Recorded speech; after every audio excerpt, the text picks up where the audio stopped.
Bukano. Assalamualaikum warahmatullahi wabarakatuh. Untuk pertemuan kali ini kita melanjutkan bab yang kemarin ya, yaitu bab 3 dengan judul perkembangan Islam pada masa Khulafaur Rasyidin. Kemarin tugasnya sudah dikerjakan? Sudah? Khulafaur Rasyidin kemarin sudah kita pelajari. Ada berapa Khulafaur Rasyidin? 4. Yang pertama Abu Bakar As-Siddiq. Yang kedua Umar bin Khattab. Yang ketiga, yang keempat Ali bin Abi Thalib. Sekarang kita akan membahas dan mempelajari Khulafaur Rasyidin yang pertama. Siapa Khulafaur Rasyidin yang pertama? Abu Bakar As-Siddiq. Sebelum masuk pada materi Khulafaur Rasyidin yang pertama, kita perlu tahu apa arti Khulafaur Rasyidin. Apa kemarin arti Khulafaur Rasyidin? Pengganti atau pemimpin yang mendapat petunjuk. Kamu lihat modulnya, karena kata khulafa dibuka di garis bawah yang penting merupakan jamak dari kata khalifah yang mempunyai arti apa? Pengganti atau orang yang berada di belakang seseorang. Sedangkan kata Rasyidin berarti apa? Mendapat petunjuk dan terpercaya. Jadi arti Khulafaur Rasyidin secara bahasa adalah orang yang ditunjuk sebagai pengganti atau pemimpin atau penguasa yang selalu mendapat petunjuk dari Allah. Intinya Khulafaur Rasyidin ini adalah pengganti atau pemimpin yang mendapat petunjuk dari Allah. Penggantinya siapa? Pengganti Nabi Muhammad. Langsung kita masuk Khulafaur Rasyidin yang pertama. Siapa Bayu? Khulafaur Rasyidin yang pertama. Siapa Bayu? Siapa pertama tadi? Abu Bakar As-Siddiq. Riwayat hidup Abu Bakar As-Siddiq. Perhatikan, Abu Bakar ini merupakan ayah dari putri si jelita. Siapa maksudnya si jelita? Istri Nabi Muhammad. Siapa? Siti Aisyah. Beliau dilahirkan pada tahun 573 Masehi dari lingkungan suku Quraisy. Nama lengkapnya siapa?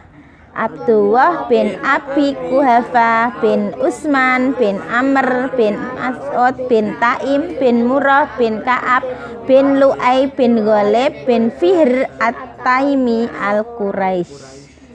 Dan Abu Bakar As-Siddiq ini meninggal di usia berapa tahun? 63 tahun. Beliau dimakamkan di samping Rasulullah. Setelah itu Nabi Muhammad meninggal dan pengganti atau pemimpinnya yaitu siapa tadi? Abu Bakar As-Siddiq. Kenapa? Karena ada alasan di bawah ini. Yang pertama, apa yang pertama alasannya? Karena membenarkan peristiwa Isra Mi'raj, itu alasannya. Terus yang kedua, selalu membela Nabi Muhammad ketika disakiti oleh orang Quraisy. Yang ketiga, menemani, itu maksudnya di Gua Sur ketika hijrah. Karena pada waktu itu yang menemani Nabi Muhammad di Gua Sur ketika hijrah siapa? Abu Bakar As-Siddiq. Terus yang keempat, menyerahkan seluruh harta untuk jihad pada konflik atau perang. Berarti seluruh harta yang dimiliki oleh Abu Bakar itu diserahkan untuk apa? Dakwah Nabi Muhammad. Itulah alasan kenapa Abu Bakar As-Siddiq yang dipilih menjadi penggantinya Nabi Muhammad. Ini diperhatikan pengangkatan Abu Bakar As-Siddiq sebagai khalifah. Abu Bakar As-Siddiq ini diangkat menjadi khalifah tidak apa? Wasiat. wasiat. Karena Nabi Muhammad ketika meninggal, Nabi Muhammad ini tidak mempunyai wasiat. Tahu wasiat? Wasiat itu ketika meninggal, Nabi Muhammad tidak berwasiat pada sahabat atau saudaranya. Besok kalau saya meninggal, ini yang memimpin diteruskan oleh siapa, tidak. Karena tidak ada wasiat, maka setelah Nabi Muhammad meninggal, ini masih mencari pengganti Nabi Muhammad yang sesuai. Cara mencarinya yaitu dengan cara apa? Musyawarah. Ini pengangkatan Abu Bakar As-Siddiq sebagai khalifah. Ketika Nabi Muhammad wafat, beliau tidak meninggalkan wasiat tentang orang yang akan yang menggantikannya. Karena pada waktu itu tidak ada apa? Tidak ada wasiat. Nabi Muhammad tidak memberikan wasiat. Setelah Nabi Muhammad meninggal, akhirnya dua kelompok kaum Muhajirin dan kaum Ansor berkumpul di tempat namanya Sakifah Bani Sa'idah. Di tempat ini, tempatnya apa namanya tadi? Sakifah Bani Sa'idah.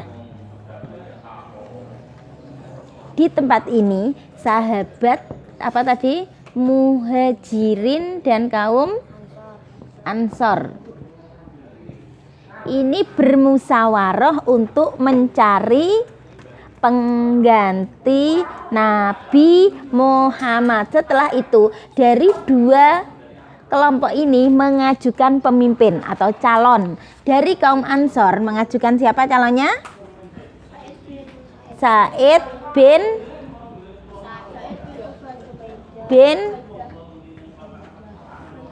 Ubaidah, di garis bawahi, ini calon dari kaum Ansor. Sedangkan dari kaum Muhajirin ini banyak yang dicalonkan. Di antaranya siapa? Abu Ubaidah bin Jarrah dan Umar bin Khattab.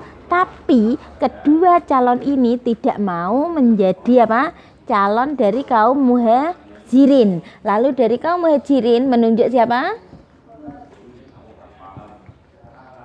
Abu Bakar As-Siddiq. Setelah itu langsung dipilihlah siapa ini?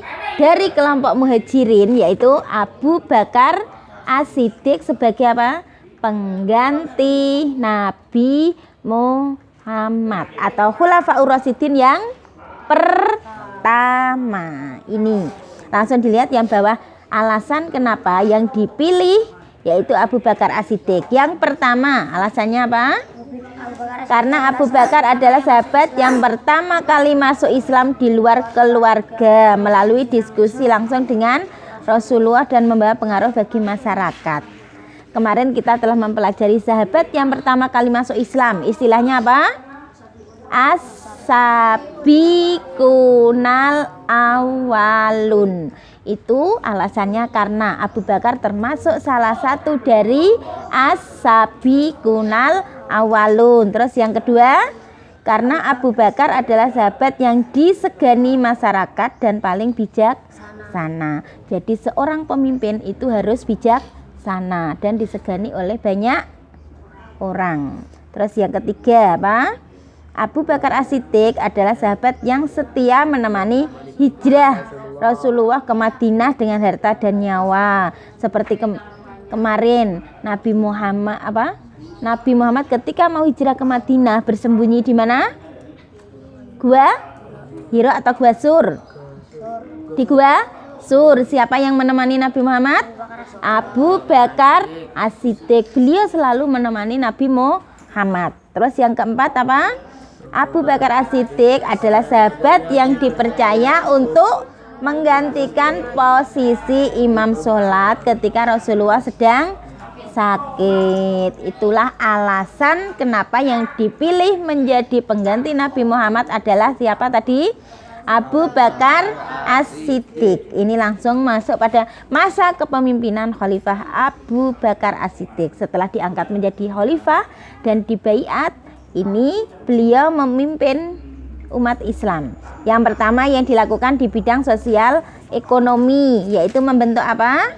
Baitul Mal. Yang kedua bidang pemerintahan. Terus yang ketiga bidang pertahanan dan keamanan. Terus yang keempat kebijakan penggantian khalifah. Terus yang selanjutnya prestasi Khalifah Abu Bakar As-Siddiq. Yang pertama apa prestasinya? Memerangi nabi palsu. Ada yang tanyakan apa enggak? Loh, kenapa kok ada nabi palsu?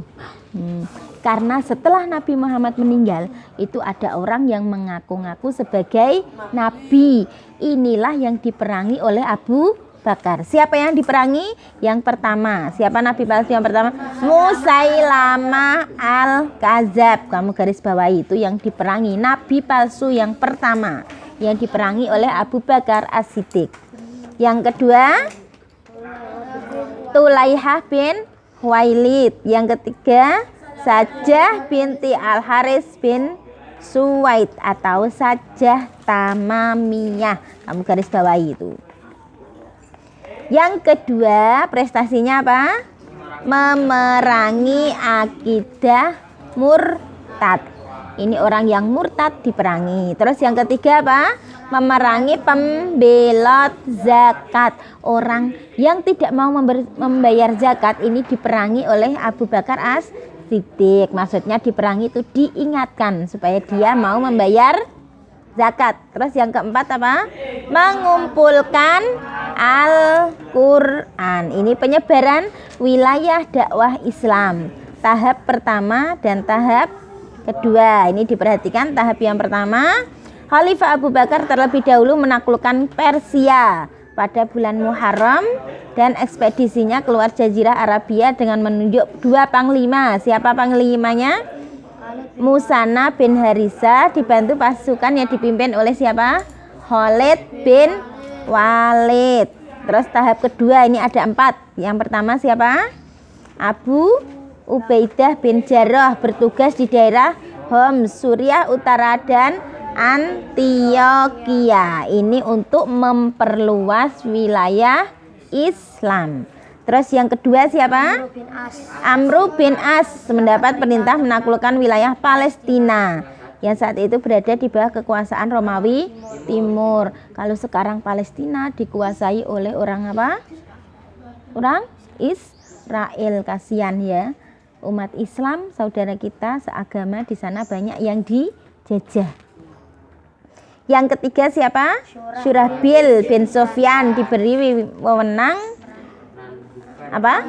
Menundukkan Tabuk dan Yordania supaya mau masuk pada apa?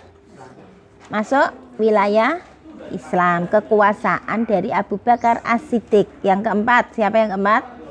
Yazid bin Abu Sufyan mendapat perintah untuk menaklukkan wilayah Damaskus dan Suriah Selatan.